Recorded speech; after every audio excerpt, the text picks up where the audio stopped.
మీ మోకాల నొప్పులకు ఎటువంటి సర్జరీ లేకుండా ఎపియాన్ పెయిన్ క్లినిక్ అందిస్తున్న అత్యాధునిక చికిత్స. అంటే మనం తింటున్న ఆహారంలో ఇంత నిస్తేజమైన నిర్వీర్యమైన అంశాలు ఉన్నాయని ఏ డాక్టరు ఎందుకు చెప్పట్లేదు? ఏ విజ్ఞాని ఏం మాట్లాడటం లేదు? పాలు తాగద్దండి అని ఈ బయోకెమిస్టులు ఎందుకు చెప్పట్లేదు? చక్కెర తినద్దండి అని ఈ డాక్టర్లు ఎందుకు చెప్పట్లేదు? లేదు పెప్సీ తాగండి అని షారూక్ ఖాను, కోక్ తాగండి అని ఆమీర్ ఖాను, లేదు పైనుంచి వస్తాను సల్మాన్ ఖాన్ థమ్స్అప్.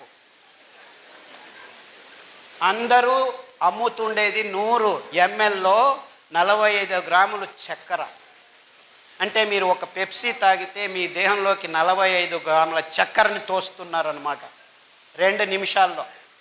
మీకు కావాల్సింది రక్తంలో 5 గ్రాములు చక్కెర సరిగ్గా ఉంటే. 5 గ్రాముల చక్కెరని మీరు ఖర్చు చేయాలంటే 1 గంట నడవాలి. అంటే మీరు ఒక పెప్సీ తాగితే ఎన్ని గంటలు నడవాలి? 9 గంటలు నడవాలి.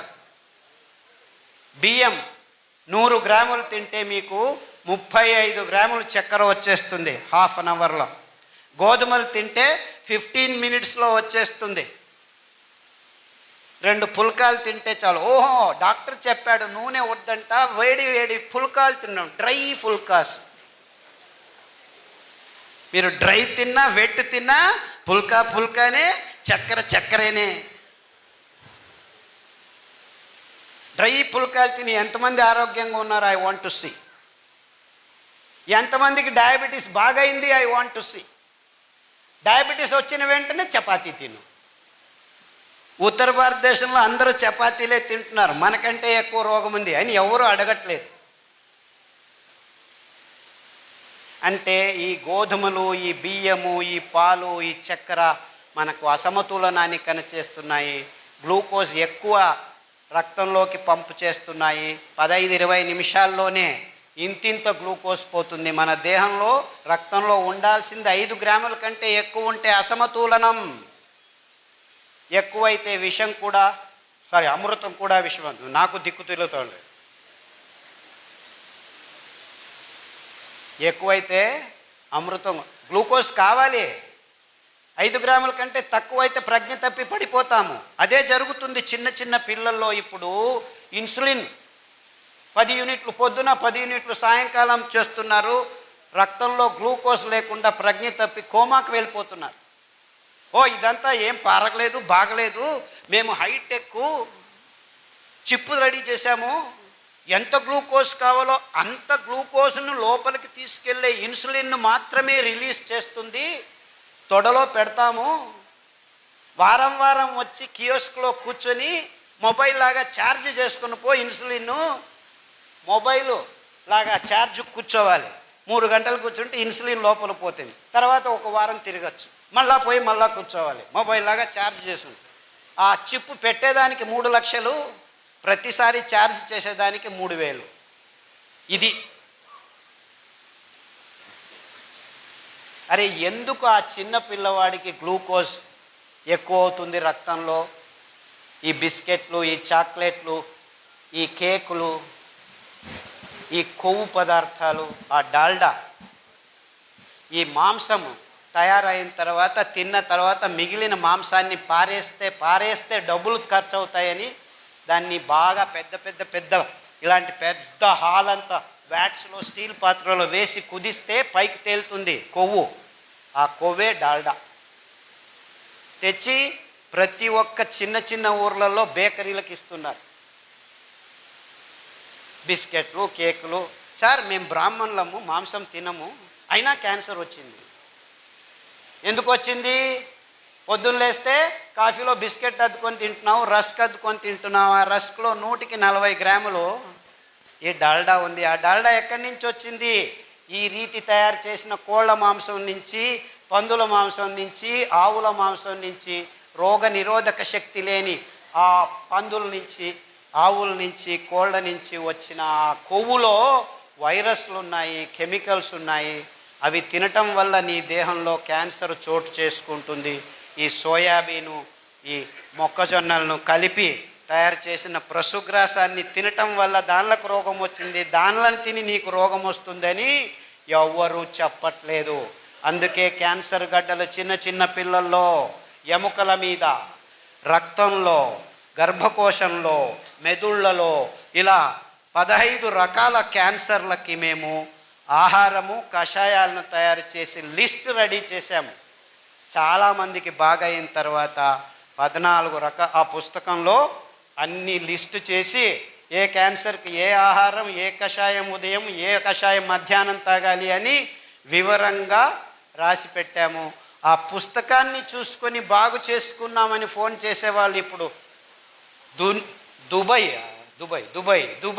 కువైట్, అమెరికా, న్యూజిలాండ్ నుంచి నాకు ఫోన్ చేస్తున్నారు. సార్ మాకు ఇది బాగా అయింది, మాకు కషాయాలు దొరకట్లేదు, ఎండిపోయిన ఆకుల్ని కషాయాలుగా తాగవచ్చా? మా అమ్మా నాన్న వాళ్ళు దాన్ని ఎండబెట్టి పొడి పంపిస్తారంట. లేదు బాబు, మీ దేశంలోనూ కొన్ని కషాయాలు చెప్తాను, మీ దేశంలో దొరుకుతున్న ఆకుల్ని పేర్లు రాసి పంపించు అని చెప్తే మాకు డిల్ వీడ్ దొరుకుతుంది, మాకు పార్స్లీ దొరుకుతుంది, మాకు పైన్ ఆకులు దొరుకుతాయి, మాకు మేపుల్ ఆకులు దొరుకుతాయి అని చెప్తే మీరు కూడాను మింట్ లీఫు, మింట్ అంటే పుదీనా, బేసిల్ అంటే తులసి, మన దేశంలో తులసిలాగే అక్కడను బేసిల్ అని ఉంటుంది. డిల్వీడ్ అంటే సబ్బకి ఆకు, శతపుష్పి అంటారు. దాన్ని తాగండి కషాయాలుగా. పైన్ లీవ్స్ అని మనకు ఈ రావి చెట్లు, అక్కడ పైన్ చెట్లు ఎక్కడంటే అక్కడ పెరుగుతుంటాయి అన్నమాట. ఆ పైన్ లీవ్స్ కషాయాలు తాగండి, ఈ క్యాన్సర్ గడ్డలన్నీ కరిగిపోతాయని చెప్తే ఆ కషాయాలు తాగి ఈ సిరిధాన్యాలను తిని అందరూ హ్యాపీగా ఉన్నారు. ఇక్కడ కాదు, ఎక్కడున్నా కానీ రోగమే. ఎక్కడైనా ఈ సిరిధాన్యాలు మీ దేహాన్ని శుద్ధం చేస్తాయి. ఎందుకంటే దేవుడు మానవ కులానికి కావాలి అని ఈ సిరిధాన్యాల్ని అన్ని చోట్ల తయారు చేశాడు. ఇప్పుడే తెచ్చిచ్చాడు రైతన్న. ఇదే అండుకొర్రలు. దీన్ని అందరూ నిర్నామం అయిపోయి ఉన్నాయి. నేను 20 సంవత్సరాల క్రితం నేను ఆలోచించి ఇంత అద్భుతమైన ధాన్యం నాశనం అవుతుందని పరిగెత్తుకొచ్చి విత్తనాలు తీసుకొని, ఇన్ఫ్యాక్ట్ అమెరికాలో పెంచుతున్నారు ఇది ఇప్పటికీ. ఏం చేస్తున్నారు వాళ్ళు తినటం లేదు, పక్షులకు వేస్తున్నారు. They are growing tons and tons of it. కొలరాడాలో మొన్న పోయి వచ్చాను టెక్సాస్కి. అక్కడి నుంచి we have lots of this అంటున్నారు. ఏం చేస్తున్నారా? పక్షులకు వేస్తున్నాను. మీరేం తింటున్నారా? పందులు తింటున్నాము అంటున్నారు. పందులు తిని రోగాలు వస్తున్నాయి. ఎన్ని రోగాలంటే పార్కిన్సన్స్ అంట పేరు. అంటే ఏమిటి? నీ పేరేం పేరు? భార్యను అడుగుతున్నాడు భర్త. ఎప్పుడు పెళ్లి చేసుకున్నాను నేను? ఒక 20 నిమిషాలు మర్చిపోతాడు, వాడికి తెలియదు ఎక్కడున్నాడు అని. ఇది మా ఇల్లా? ఎప్పుడు నువ్వెవరు? 20 నిమిషాల తర్వాత జ్ఞాపకం, నేను మా ఇంట్లోనే ఉన్నాను అంటే తనను తాను మర్చిపోయే రోగాన్ని అమెరికాలో అతి ఎక్కువగా తయారు చేస్తారు. క్యాన్సర్ అవంతా అయిపోయాయి, చాలా అందరికీ. They are not important now. Parkinson's, Alzheimer's అంటే మతిమరుపు రోగాలు. అంటే తనను తాను గుర్తించుకోలేని నీచ స్థితికి, ఈ ఆహారం వల్ల తాను దిగజారుతున్నానని తెలుసుకోలేని బుద్ధిమాంద్యానికి ఈ అభివృద్ధి చెందిన దేశాలు పోతూ ఉంటే వాళ్ళని చూసి మనం నేర్చుకుంటున్నాము. If they are fools, we are idiots. చప్పట్లు చెప్పండి అయ్యా.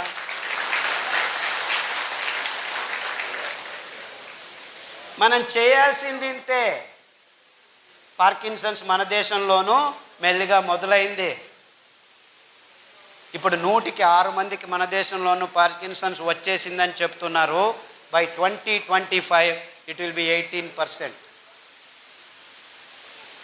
ఇలా భయంకరమైన గణాంకాలు దొరుకుతున్నా కానీ నిమ్మకు నీరెత్తినట్టు కూర్చున్నాం మనం. ఇంకా చక్కెర కావాలి, ఇంకా మాంసం కావాలి, ఇంకా గుడ్లు తినాలి, ఇంకా నూడిల్స్ తినాలి. అమ్మ అవసరం లేదు, నాన్న అవసరం లేదు, 2 నిమిషాలు నూడిల్స్ అని చెప్తే అందరూ వెళ్ళి ఆబగా పిల్లలకి ఏమిటి మేమే తింటామని వాళ్ళకు పెట్టకుండా మనమే తింటున్నాం. ఎందుకు? వంట చేసే తప్పుతుంది అంటే ఇంట్లో వంట చేయటం మీరు చేయకండి, అన్నీ మేమే చేసిస్తాం, మీ వంటగదులు ఎందుకు, వంటగదులు అవసరం లేదు అని. ఇప్పుడు బెంగళూరులో ముందు 2 బెడ్రూమ్ కిచెన్ అని ఉండేది, ఇప్పుడు కిచెన్ తీసేస్తున్నారు. అటాచ్డ్ బాత్రూమ్స్ ఎన్ని ఉన్నాయి అని అడుగుతున్నారు. అంటే ఒకరికి ఉచ్చులు వస్తుంది, ఇంకోటి పోతుంది, ఇంకోటి పోతుంది, అయ్యో ఇంకొకటి. This is the condition. Sadly వంటగది బాగా ఉండాలి. మన వంటలు మనం చేసుకొని మన చేతులతో మన పిల్లలకు అందిస్తే మన పిల్లల ఆరోగ్యం ఉంటుందని ఈ కంపెనీలు, ఈ అర్బన్ లైఫ్ మనల్ని నాశనం చేస్తున్నాయని మీకందరికీ హెచ్చరిక చేసేదానికి వచ్చాను. చిన్న చిన్న ఊర్లలో కూడాను ఇప్పుడు వంటలు చేయడం ఆపి హోటళ్ళకు వెళ్ళి హోటళ్ళలో అది ఏమిస్తున్నారో దిక్కు తెలియట్లేదు, దాన్ని తింటున్నారు.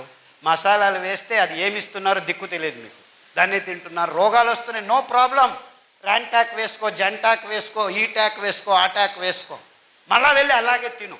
అరే ఎందుకురా ఇలా అవుతుంది అని ఆలోచించట్లేదు. మజ్జిగ తాగండి, బయటికి వెళ్తే మజ్జిగకు మెంతి పొడి వేసుకొని తాగండి, లోపల విషం పోయినా కానీ మీకు రోగ నిరోధక శక్తి ఉంటుంది.